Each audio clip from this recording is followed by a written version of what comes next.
Before we start, tell me where you are listening from in the comments.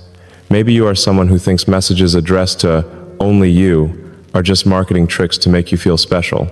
Maybe you assume that when public figures claim to have personal communications, they're talking to everyone and no one at the same time.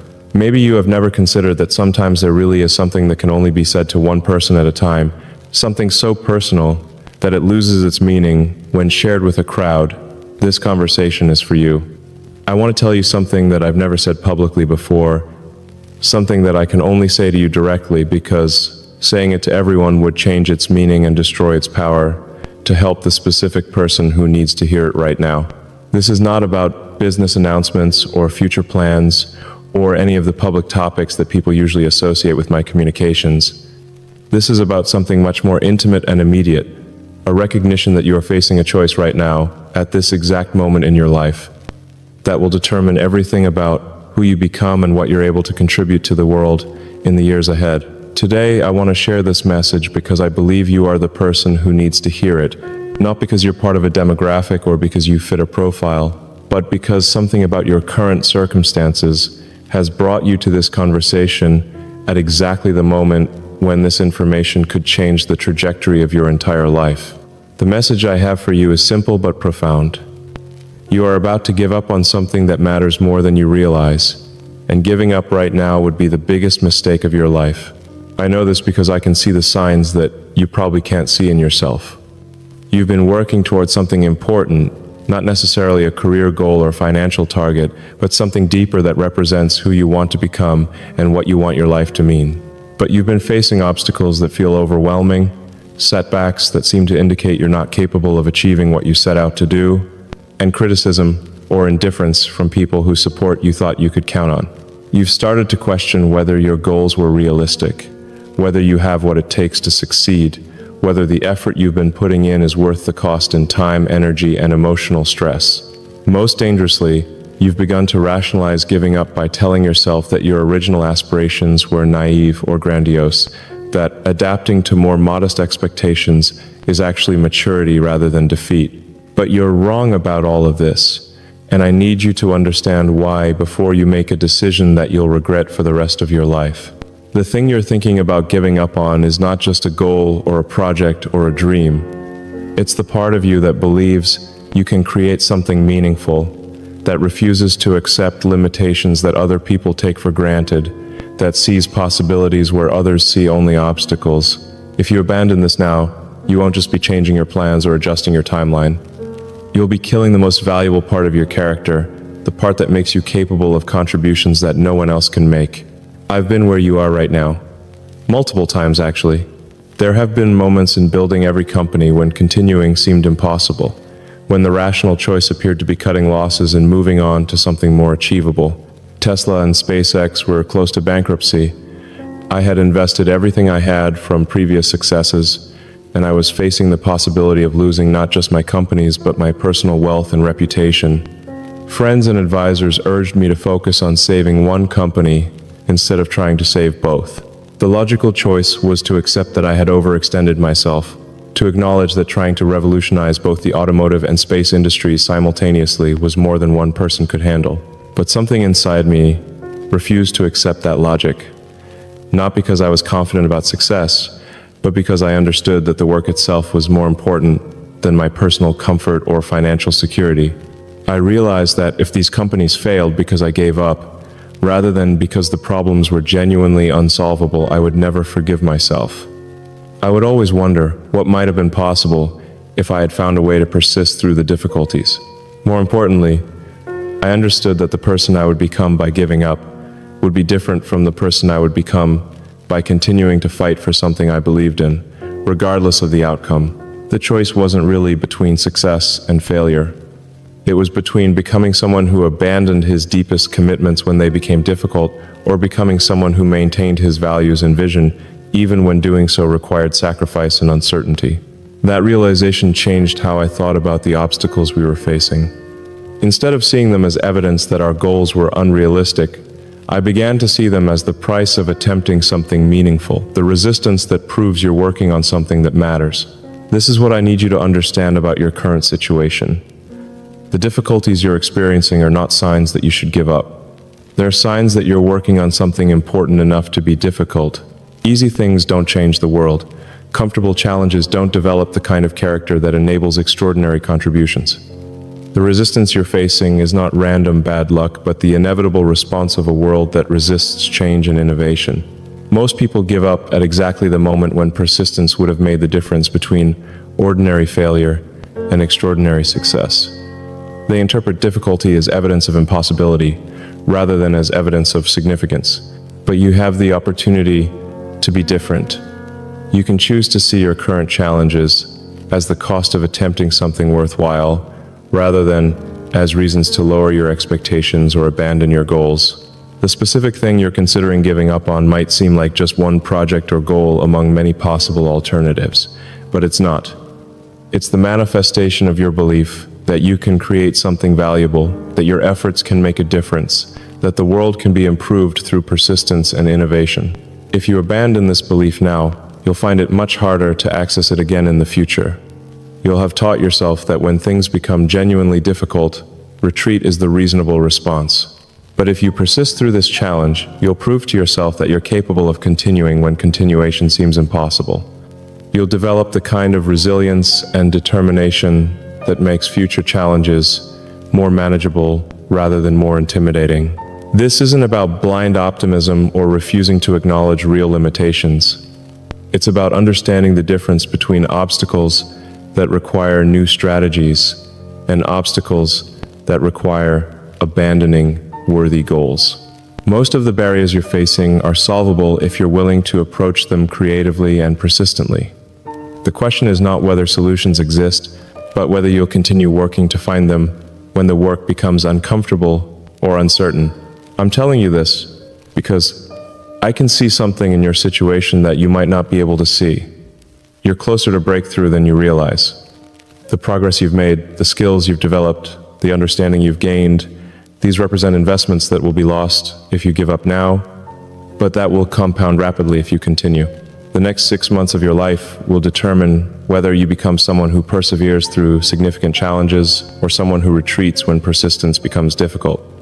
The choice you make will influence not just this particular goal, but your approach to every future challenge that requires sustained effort and courage. Your children, if you have them or plan to have them, will learn more from watching how you handle the situation than from anything you might teach them directly about persistence, courage, and the importance of not giving up on things that matter.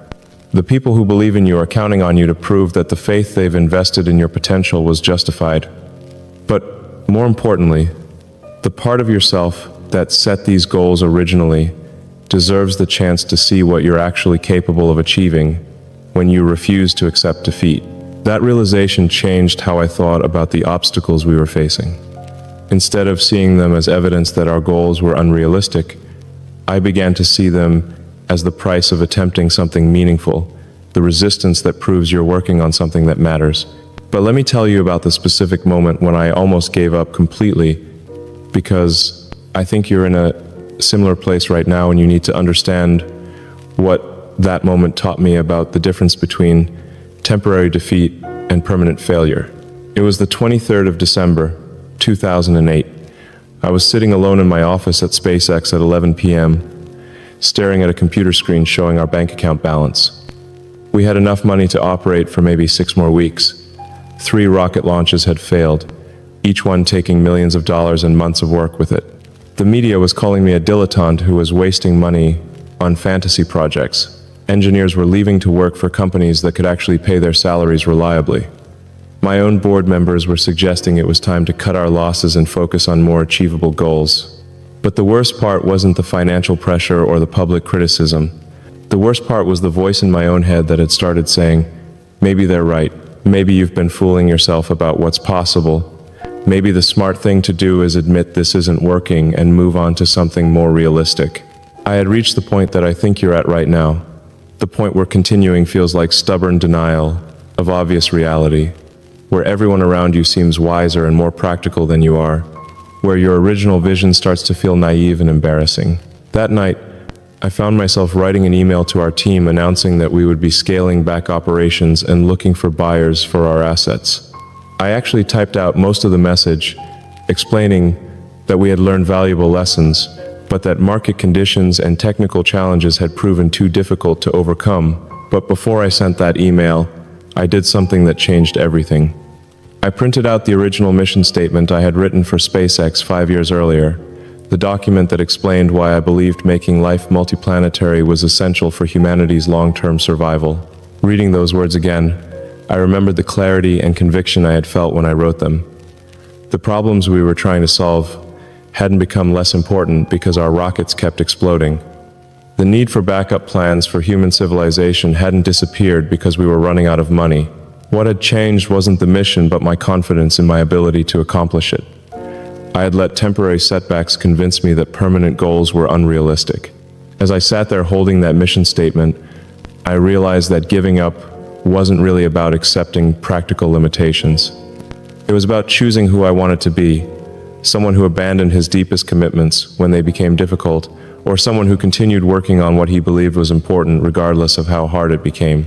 I deleted the email announcing our shutdown. Instead, I spent the next 4 hours writing a different message to our team, explaining why I believed we were going to continue, why our failures were teaching us what we needed to know, and why our next attempt was going to succeed because of everything we had learned from our previous attempts. I sent that email at 3 a.m. on Christmas Eve, and I went home knowing that I had chosen to bet everything on my belief that the work itself was more important than my personal comfort or reputation. 3 months later, our fourth rocket launch succeeded. Within 2 years, we had secured NASA contracts that not only saved the company, but validated everything we had been working toward. But the real victory wasn't the money or the recognition. It was the knowledge that I had learned to persist through the kind of doubt and difficulty that stops most people from achieving anything extraordinary. This is what I need you to understand about your current situation. You are in the 23rd of December moment right now. You are facing the choice between the person you become by giving up and the person you become by continuing, regardless of how impossible continuation seems. The voice telling you to be realistic and practical isn't wisdom, it's fear disguised as rationality. The people suggesting you should lower your expectations or try something easier aren't necessarily wrong about the difficulties you're facing, but they're wrong about what those difficulties mean. Difficulty is not evidence of impossibility. It's evidence that you're working on something that matters enough to be difficult. Easy problems have already been solved by someone else. The hard problems are where you have the opportunity to make contributions that no one else can make. Right now, you're probably surrounded by people who think your goals are unrealistic, who point to your setbacks as evidence that you should adjust your expectations, who suggest that persistence in the face of repeated failure is just stubborn denial of reality. But those people have never accomplished anything extraordinary themselves. They don't understand that breakthrough achievements always look impossible right up until they become inevitable. They mistake the resistance that precedes every significant accomplishment for evidence that the accomplishment is impossible. The truth is that you are probably much closer to success than anyone around you realizes, including yourself. The skills you've developed, the knowledge you've gained, the network you've built, the understanding you've acquired through your failures. All of these represent investments that compound rapidly once you achieve momentum. Most people give up just before the compound returns from their investments start to become visible. They interpret the long period of effort without obvious results as evidence that their approach isn't working, when actually it's evidence that they're approaching the point where their efforts will start producing exponential rather than linear returns. This is what I need you to do. For the next 30 days, commit to continuing as if giving up were not an option. Don't focus on the ultimate outcome or try to predict whether you'll eventually succeed. Just focus on doing the work, solving the immediate problems, and maintaining forward momentum regardless of how you feel about your prospects. During those 30 days, you'll likely discover resources, solutions, and capabilities that you didn't know you had. You'll find that many of the obstacles that seemed insurmountable become manageable when you stop using energy to debate whether to continue and start using that energy to figure out how to continue. Most importantly, you'll remember why you started this work in the first place, and you'll reconnect with the vision that motivated you before setbacks and criticism made you question your judgment and abilities. After 30 days of committed effort without the option of retreat, you'll be in a much better position to evaluate your situation objectively and make decisions based on actual evidence rather than fear, frustration, or the opinions of people who don't understand what you're trying to accomplish. But I believe that if you give yourself those 30 days of total commitment, you won't want to give up anymore. You'll have rediscovered the satisfaction that comes from working on something important, and you'll have rebuilt the confidence that setbacks had eroded. The message I have for you is this: you are capable of more than you currently believe. The work you're doing matters more than current evidence suggests. And giving up now would deprive the world of contributions that only you can make. Don't let temporary difficulties convince you to abandon permanent possibilities. Don't let the opinions of people who have never attempted anything similar influence your commitment to goals that represent your deepest values and highest aspirations. You started this work because you believed it was important. That belief was correct then, and it's correct now. The only thing that has changed is that you've encountered the resistance that always accompanies meaningful work. Push through the resistance. Trust your original vision. Give yourself the chance to discover what becomes possible when you refuse to accept defeat. The world needs what you're working on, even if the world doesn't recognize that need yet. But more than that, you need to complete this work to become the person you're capable of being. Don't give up. Not now. Not when you're so close to proving to yourself and others what persistence makes possible. Share this message with someone who might be on the verge of giving up on something important. But remember, this message was written specifically for you, because you are the one who needs to hear it most. Subscribe if these conversations help you find the strength to continue when continuation seems impossible. And remember, the greatest achievements in human history have come from people who refused to give up precisely when giving up seemed most reasonable. Every person who has ever changed the world has faced a moment exactly like the one you're facing now, a moment when persistence seemed foolish, when the evidence suggested retreat, when everyone around them counseled acceptance of limitations that they refused to accept. But here's what I've learned that goes beyond the inspirational stories. The moment when giving up seems most reasonable is actually the moment when you're closest to breakthrough. Not because the universe rewards persistence, but because that's when you've eliminated most of the approaches that don't work and are approaching the one that does. You have been building towards something for longer than you realize. Every setback has taught you something essential. Every failure has eliminated a path that you'll never have to waste time exploring again. Every person who has told you to lower your expectations has shown you how much resistance your vision generates in minds that have accepted conventional limitations. You are closer than you think. Keep going.